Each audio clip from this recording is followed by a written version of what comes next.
was this random, I think it was a Sunday, and I was just in my room, and I had been reading so much on Wattpad, and I've always been a reader, but at this point I only wanted to read fan fiction, and I went through almost all of them, and I couldn't find one that was being updated or completed or anything, so I was like, oh, maybe I'll just write like a chapter, and then it turned into 2 and 3, and at first no one was reading it, but it was just so fun for me. It felt like it was just such a fun, like exciting feeling. Even if no one was reading it, it was still just so fun for me.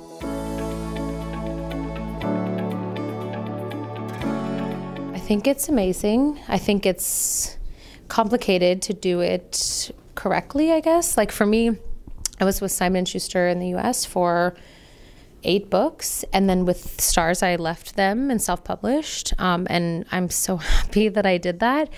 My foreign publishers seem to be more up to date with marketing and these kinds of things, but in the US, these big publishers, they make so much money, they don't actually care about each project, and they put so much money into like Teen Moms or all these random books that are not fiction, and then the people who are writing fiction just get no marketing or anything. So for me, it's like, why would I let someone who doesn't believe in my brand make money off of me when I can self-publish? I can choose my own cover, I can find my own editor, which I loved my editor at Simon & Schuster, but he left as well.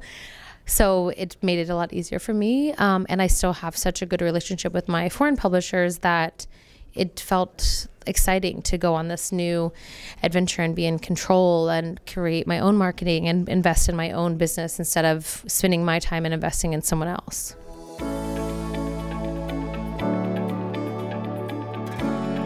I would say the biggest thing is just write.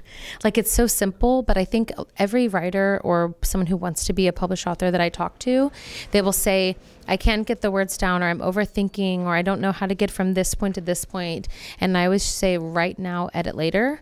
Just write everything you think and feel, and then you can read it and go over it later, because I do this same thing though, where I get in my own head, and that's the worst thing you can do.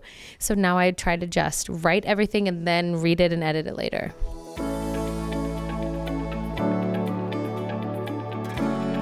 Thank you.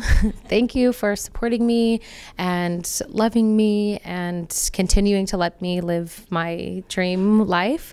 And I hope you like Stars and the rest of the books to come.